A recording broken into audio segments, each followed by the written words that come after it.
Puedes tomar asiento y abrir tu Biblia en la primera carta del apóstol San Juan.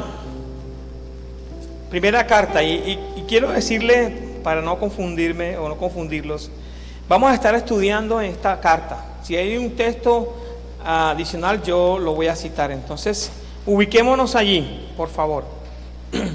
Hace 15 días comencé un estudio que se llama Las evidencias de una genuina conversión a la luz del texto bíblico. Este es un tema que ha venido Dios quitando el corazón debido a ver muchas experiencias, pero ante todo por un texto bíblico que me impactó, y quiero que lo busques, por favor. Está en 2 Corintios capítulo 13, verso 5. Segunda a los Corintios, capítulo 13, verso 5. Si lo tienes, dime amén, por favor. Y creo que en el televisor lo están proyectando también. Dice: poneos a prueba para ver si estáis en la fe. Examinaos a vosotros mismos. ¿O no os reconocéis a vosotros mismos de que Jesucristo está en vosotros, a menos de que en verdad no paséis la prueba? El apóstol San Pablo nos invita a nosotros a que debemos de ponernos a prueba para ver si estamos en la fe. Hay gente, y voy a hacer un rápido repaso de esto. En el libro de los Hechos encontramos que la palabra cristiano nació. Pero cuando nace la palabra cristiano, básicamente nace con el propósito de burlarse de aquellos que confesábamos nuestra fe en Cristo. Hoy por hoy la palabra cristiano se ha diluido tanto que cualquiera se llama cristiano, ¿verdad? La gente se reconoce, aunque no tenga una comunión con Cristo, aunque no tenga una vida que sea evidente con Cristo, dice: yo soy cristiano y ya. Pero no se trata de decir una palabra, se trata de una vida conforme a su palabra, guiada por el Espíritu Santo y obedeciendo lo que dice su palabra. Amén. Y en medio de esto tenemos tres grandes enemigos. El primer enemigo, que yo decía hace 15 días, es el diablo. El diablo y sus ángeles caídos quieren derrotar y destruir a cada hijo de Dios. Tú y yo tenemos uno de nuestros enemigos, es el diablo. ¿Listo? Entonces, entender que nuestra lucha no es contra carne ni sangre, sino contra huestes espirituales de maldad.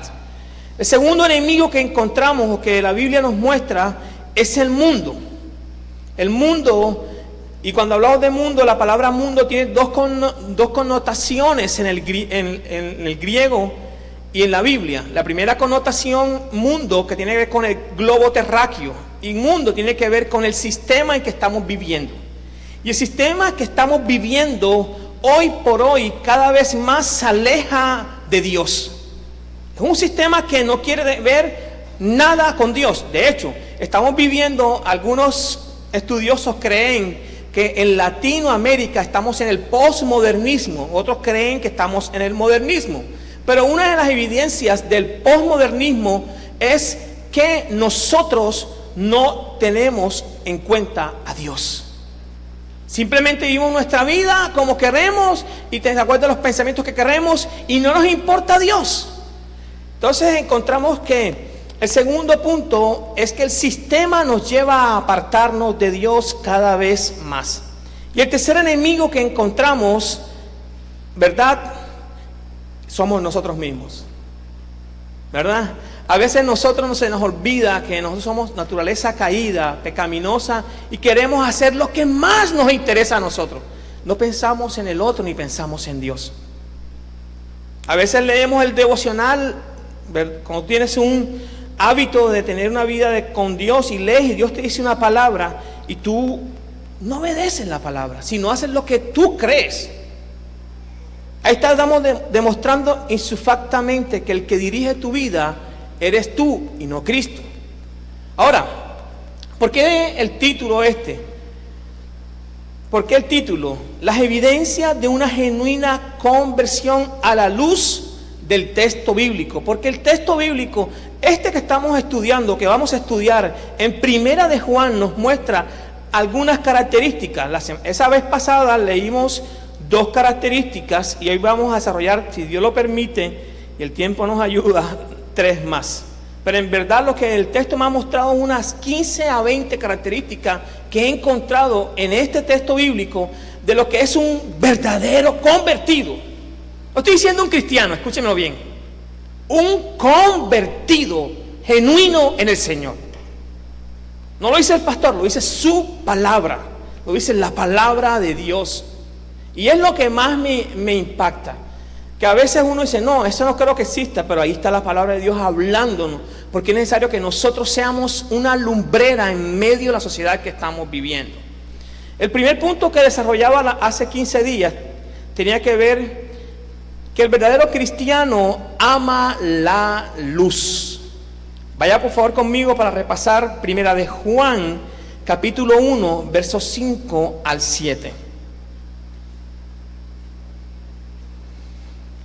Ese es el mensaje que oímos de Jesús. ¿Están conmigo? Primera de Juan 1, ¿verdad? Capítulo 1, versos 5 al 7. Estoy leyendo en la versión de las Américas. Este es el mensaje que oímos de Jesús y que ahora les declaramos a ustedes. Dios es luz y en Él no hay nada de oscuridad. Por lo tanto, mentimos y afirmamos que tenemos comunión con Dios, pero seguimos viviendo en oscuridad espiritual. Ay. Oscuridad espiritual. No estamos practicando, ¿verdad? La verdad. Escuche bien esta palabra, la verdad. Porque la palabra de Dios es la verdad. Yo pensé que íbamos a decir amén. ¿Verdad? No creemos que la palabra de Dios es la verdad. Es la verdad, hermano. Si vivimos en luz, así como Dios está en luz, entonces tenemos comunión unos con otros. Y la sangre de Jesús, su Hijo, nos limpia de todo pecado. Lo único que limpia de todos nuestros pecados, ¿quién es? La sangre de Cristo, la sangre derramada por el Cordero. Eso es lo único que nos limpia de pecado. El texto nos muestra que debemos de caminar en luz porque Dios es luz. Una evidencia de que somos convertidos es que nosotros caminamos en luz y andamos en luz. Nos gustan las cosas correctas delante de Dios y delante de todas las personas. No andamos con hipocresía. Aquí el texto nos dice específicamente, ese es el mensaje que oímos de Jesús. Juan está recibiendo del maestro y lo está comunicando a la audiencia primaria de ese momento, que ahora les declara a ustedes. ¿A quiénes? A nosotros, a cada uno de nosotros. Dios es luz y en Él no hay nada de oscuridad. Por lo tanto, la razón, mentimos y afirmamos que tenemos comunión con Dios, pero seguimos viviendo en oscuridad espiritual. ¿Y quiénes son aquellos que viven en oscuridad espiritual? Aquellos que no han nacido de nuevo. Aquellos que básicamente no han tenido un verdadero conversión. Ahora, tú puedes venir a la iglesia, yo no estoy diciendo que esté malo que vengas a la iglesia, pero aquí lo más importante es que tú y yo recibamos a Cristo como Señor y como Salvador. Y cuando hablo de Señor es que Él ejerce señorío sobre nuestra vida. Eso es claro. Hay gente que tiene a Jesús con otra condición. Y salvación que nos está salvando de una eternidad sin Él. Entonces la gente que dice Jesús es mi Señor, pero hace como bien le parece, no está demostrando que realmente Jesús sea su Señor. Puede ser su religión, puede ser su cliché, pero no es su Señor. Y aquí el tema puntual es que Jesús debe ejercer señorío sobre nosotros. Y Él, lo más lindo de Jesús es que no te va a impulsar. Él quiere funcionar en la frescura del Espíritu Santo y de su palabra. ¿Verdad? Ese es el primer punto. El segundo punto que desarrollamos en días pasados tiene que ver con el arrepentimiento, confesión y santificación progresiva. Ahí mismo en Primera de Juan 1, 8 al 10. Primera de Juan 1, 8 al 10.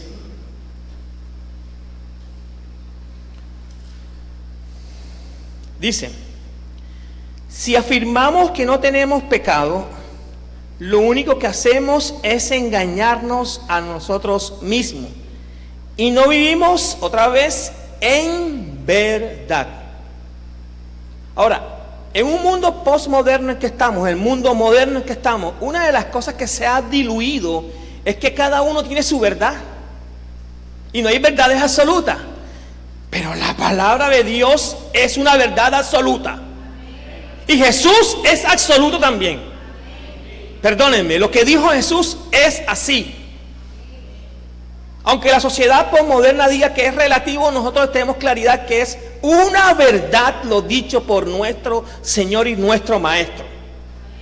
Y yo quiero, y eso es lo que nos aferra ahora. En días pasados yo les decía a ustedes que un tema es creer algo y otra cosa es tener una convicción profunda. La gente cree muchas cosas, pero cuando tú tienes una convicción te hacen matar por esa convicción. Y ese es el detalle. Cuando tú y yo tenemos a Cristo en nuestro corazón y hemos nacido de nuevo y tenemos claro nuestra convicción de fe, nosotros nos hacemos matar tanto literalmente por esa convicción. No quiere decir que tú vas a caerle bien a todo el mundo, no quiere decir eso. Pero Dios permite que las cosas caminen como Él desea que caminen. Lo único que hacemos, volvamos al texto por favor, Primera de Juan 1, 8 al 10, versículo 9. Pero si confesamos nuestros pecados a Dios, Él es fiel y justo para perdonarnos nuestros pecados y limpiarnos de toda maldad. Entonces miren que segunda evidencia de una vida, de una conversión genuina, es la confesión. ¿Cuándo fue la última vez que te confesaste delante de Dios? Hay unos que están pensando cuándo fue la última vez. Y yo decía muy graciosamente que nosotros, yo nací en una iglesia protestante bautista, después fui católico no nominal sino ferviente y ahora soy protestante de nuevo. Encuentro que cuando uno iba a la iglesia católica había un confesionario y uno cuando se sentía como todo atribulado, uno iba donde el cura, se arrodillaba y uno confesaba todas las cosas. Y a veces los cristianos evangélicos no les gusta confesarse con el Señor, pero es necesario confesarnos. Ahora, si tú vas al libro de Santiago, dice: confesados también los unos con los otros. Vas a Gálatas: confesados los unos con los otros, porque somos parte de un cuerpo donde la cabeza es Cristo. Y es necesario que nosotros entendamos la importancia del que está a tu lado. Que el que está a tu lado es un complemento, no una competencia. El mundo dice: haz lo que sea, el fin justifica los medios. Jesús no lo mira así.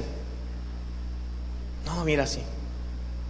Entonces tenemos que entender que es relevante que Dios nos ha colocado en medio de un cuerpo para que vivamos nuestra fe en armonía con aquel que está al lado de mi cuerpo, ¿verdad? Ahí a mi lado. Mi prójimo. Hay unas personas que tienen su prójimo a su esposo, convertido o no convertido, pero es su prójimo, ¿verdad? Sigo leyendo aquí rápidamente, versículo 10. Si afirmamos que no hemos pecado, llamamos a Dios mentiroso y demostramos que no hay lugar para escúchelo bien, no hay lugar para su palabra en nuestro corazón. Aquellas personas que dicen: no, sí, yo sé la palabra de Dios, pero viven con su pecado, realmente no están dando la oportunidad a la palabra de Dios. Y esto ya tiene que ver con algo que explicamos aquí hace mucho rato. La primera afirmación de este texto que leímos ahora mismo en Primera de Juan 1, capítulo 1, verso 8 al 10, niega la presencia de la naturaleza pecaminosa en el alma humana. Cuando decimos, y leo la afirmación: Si afirmamos que no tenemos pecado, está negando que si el ser humano no tuviera pecado, pero tú y yo somos pecadores, ¿o no? Redimidos, pero pecadores, ¿verdad? Y la segunda afirmación, que es la que leí a rato, que dice, si afirmamos que no hemos pecado, se refiere a la acción que hace el pecado. El pecado es ejecutado. Cuando tú y yo decimos, no tenemos pecado, pero aún así estamos pecando. ¿Cómo Dios lo ve? Tercero, y ahí vamos a desarrollar estos 2 o 3 puntos más. Tercera característica de una genuina conversión: guarda los mandamientos de Dios. Ves por favor conmigo a Primera de Juan, capítulo 2, versos 3 y 4. Primera de Juan, capítulo 2, versos 3 y 4. Dice, ¿lo tenemos? Podemos estar seguros de que conocemos a Dios si obedecemos sus mandamientos. El obedecer es mucho mejor que los sacrificios, decían en el Antiguo Testamento. Una evidencia de que hay una genuina conversión es que obedecemos sus mandamientos. Y no solamente piense en los 10 mandamientos. La Biblia de Génesis hasta Apocalipsis está llena de mandatos que Dios nos hace, ¿verdad? Hay un nuevo mandamiento. ¿Cuál es? Amarás a Dios sobre todas las cosas y amarás a tu prójimo como a ti mismo. Y hay personas que antes que Dios tiene otras adoraciones. Y antes de amar al prójimo, aman a otras cosas, ¿verdad? Hay un mandato de Dios. Versículo 4. Si alguno afirma, yo conozco a Dios, pero no obedece los mandamientos de Dios, es un mentiroso y no vive en la verdad. Miren, es así de simple. El texto es claro, no necesitan más explicación. Si tú y yo decimos que somos convertidos, que somos nacidos de nuevo, pero no obedecemos lo que la palabra de Dios dice, estamos dando muestra que no hemos nacido de nuevo. Ayer encontré un señor que tenía un aviso en su carro, decía, Jesús te ama, algo así. Yo realmente, pero el tipo me cruza el carro y me asusta. Perdóname, un póster, eso es hipocresía. Eso es un póster que dice Jesús te ama. Pero ¿cuánta gente no tiene un Jesús te ama, pero dice soy cristiano y vive una vida muy lejos de la luz, muy lejos de la palabra de Dios, porque vive en sus propios deseos? ¿Verdad? Ese no ha nacido de nuevo, me da mucha pena. Ese no es un genuino convertido. Ahora miren cómo Dios conecta cada detalle de lo que nos está hablando, porque esto nace en el corazón de Dios. Cómo este estudio que estamos realizando tiene conexión con aquella pregunta que yo hice o que nos hizo Dios a nosotros. ¿Qué clase de terreno somos? ¿Sí recuerdan? En la parábola de los terrenos.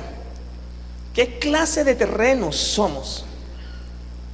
Porque tiene que ver mucho cómo soy yo y cómo estoy dando lo que Dios me está dando, estoy dando lo que Dios me está dando a mí.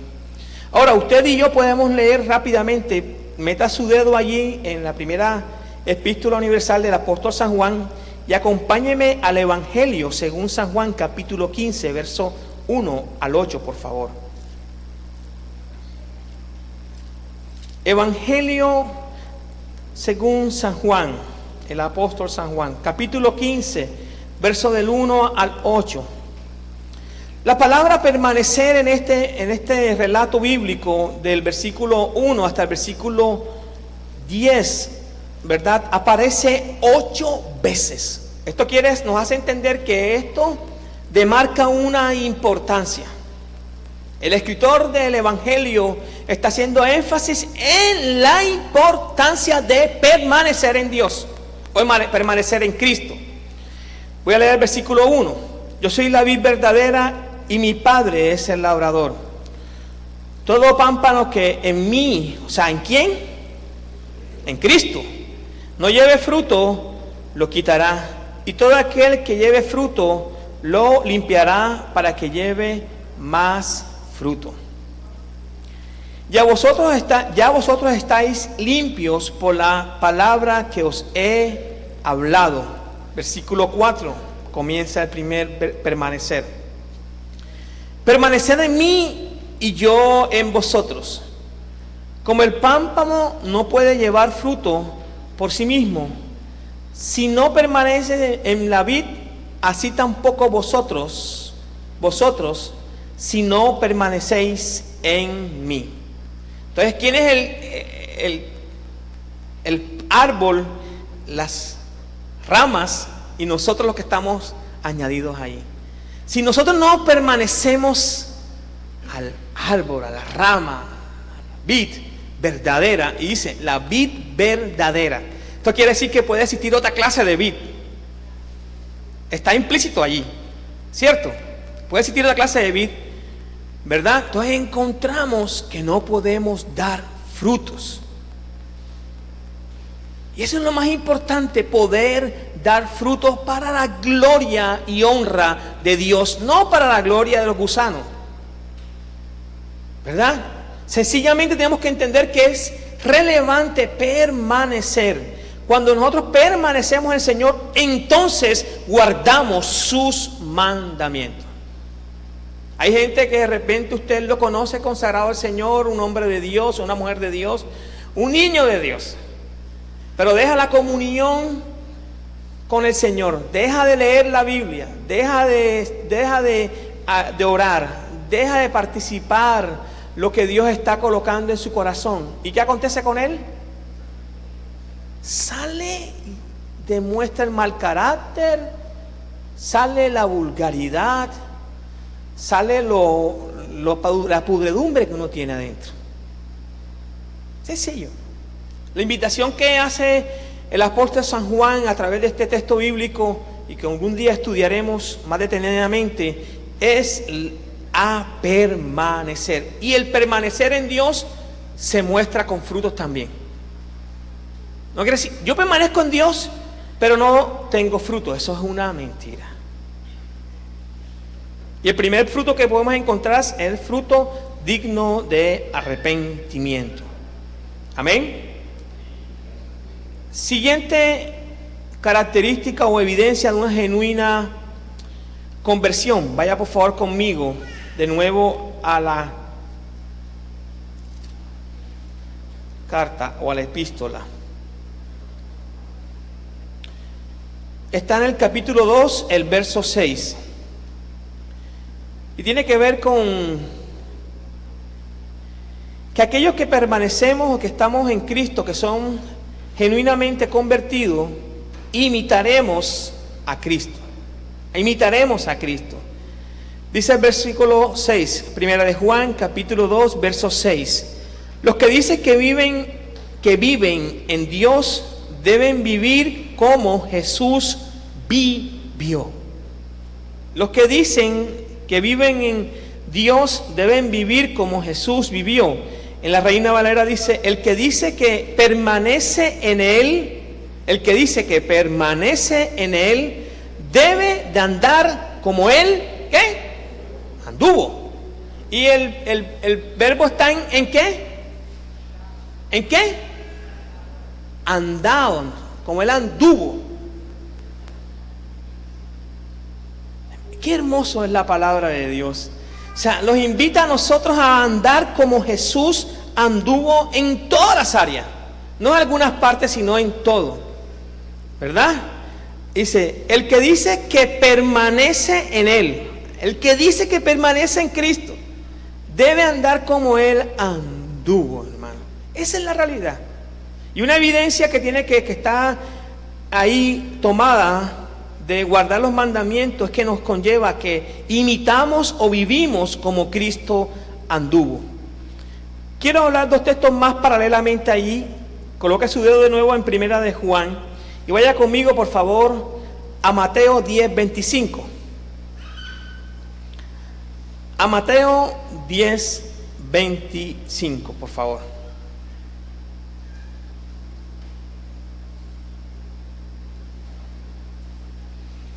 ¿Ya lo tienes?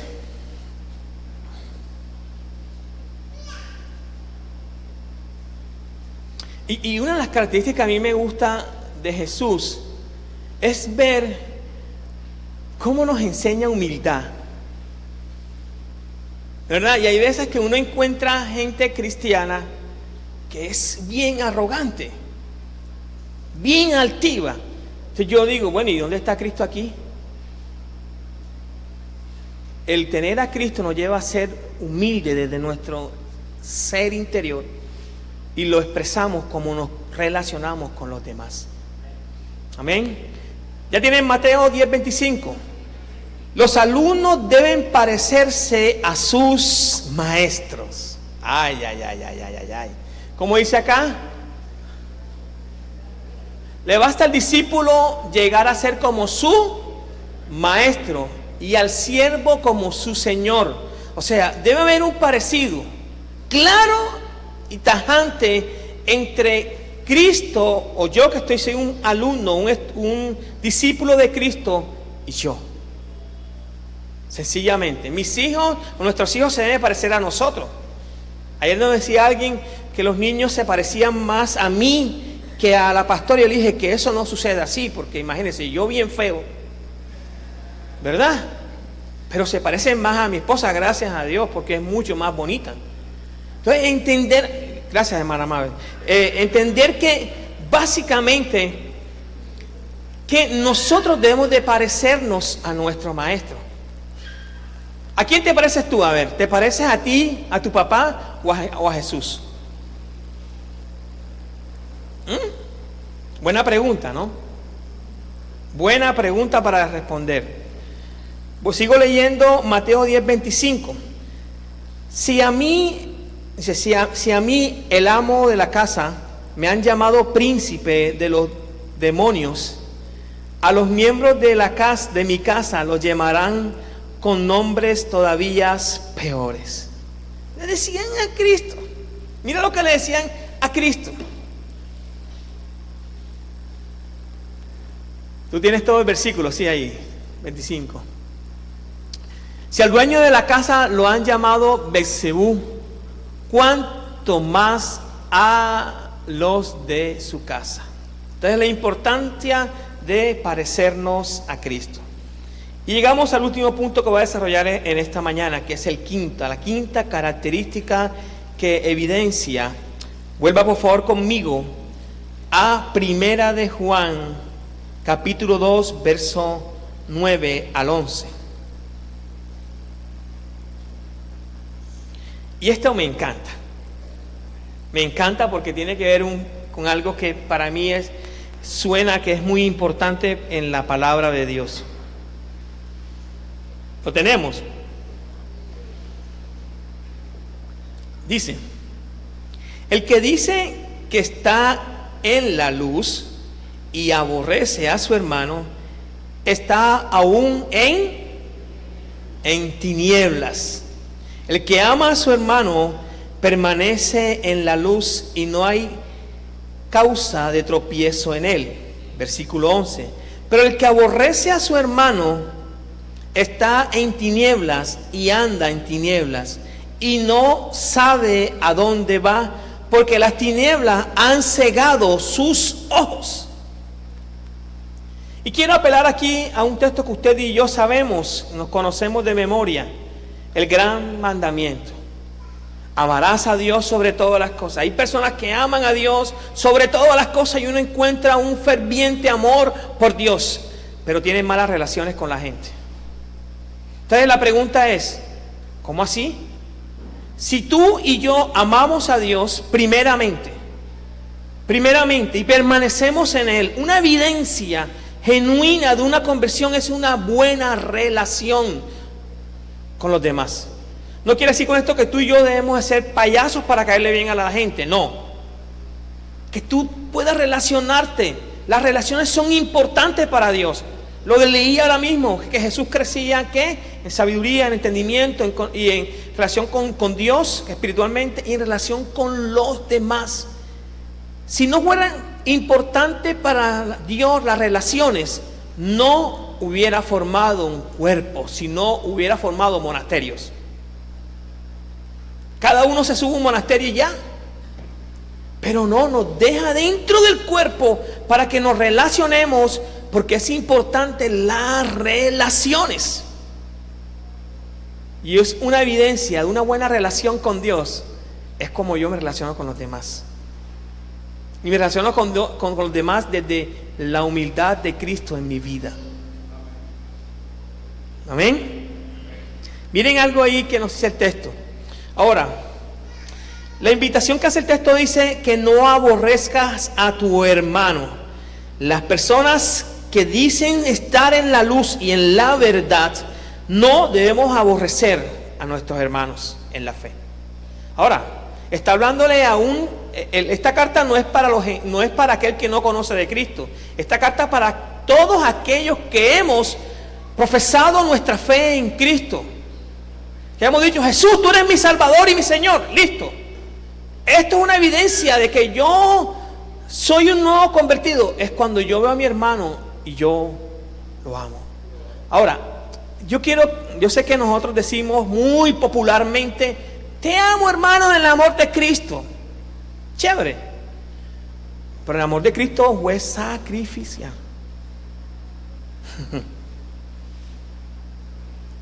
Jesús, siendo el Hijo de Dios, vino a morir por ti y por mí. La palabra amor en el griego significa eso. Yo sacrifico mi yo para el bien tuyo. Esa es la palabra en griego. Entonces la gente dice, yo te amo en el amor de Cristo, pero cuando ves un hermano en necesidad, o cuando puedes hablar del hermano que no, por alguna razón lo haces. Ese no es el amor de Cristo.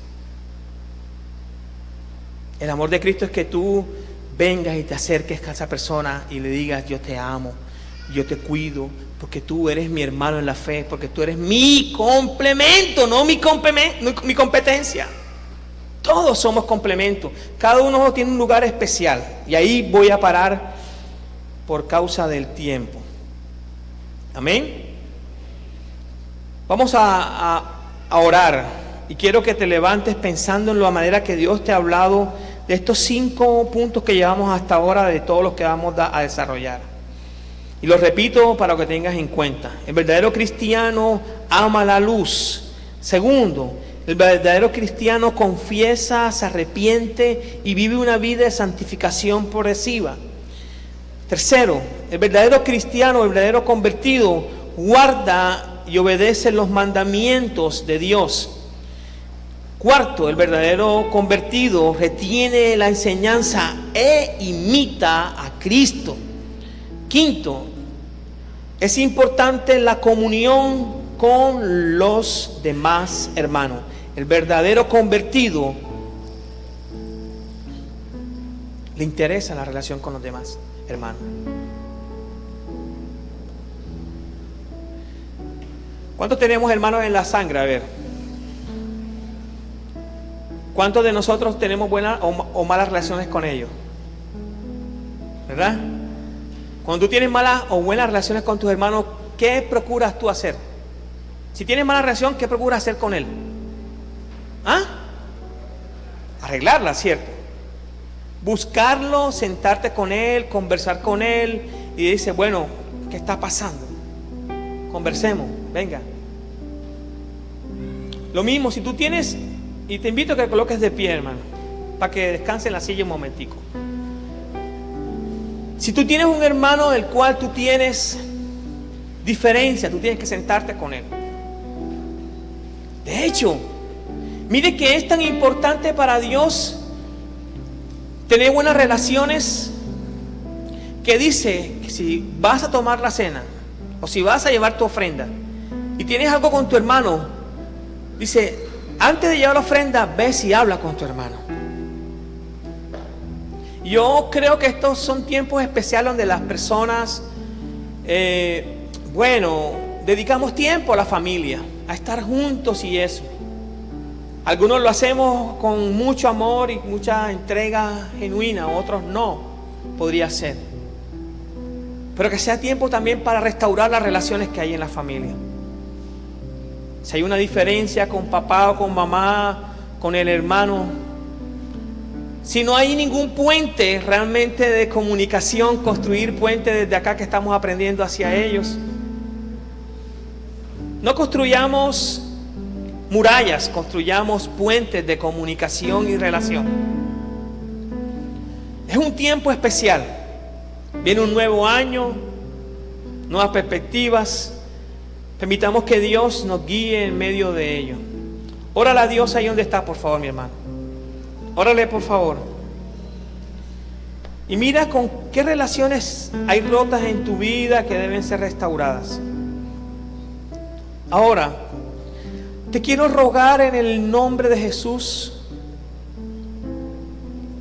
por favor, que no seas arrogante, altivo, prepotente al decir, deben de pedirme perdón o deben de decirme a mí, porque yo soy esto o aquello, porque yo... No. Esa no es la actitud correcta delante de Dios. La actitud correcta es que Dios no rechaza a los humildes, pero tiene a la distancia a los altivos de corazón. El apóstol nos está invitando a tener buenas relaciones, porque para Dios es importante tener buenas relaciones. Y una manera de poder experimentar la presencia de Dios es a través de nuestras relaciones y la manera como nos relacionamos. Señor, te doy gracias. Te doy gracias, Dios.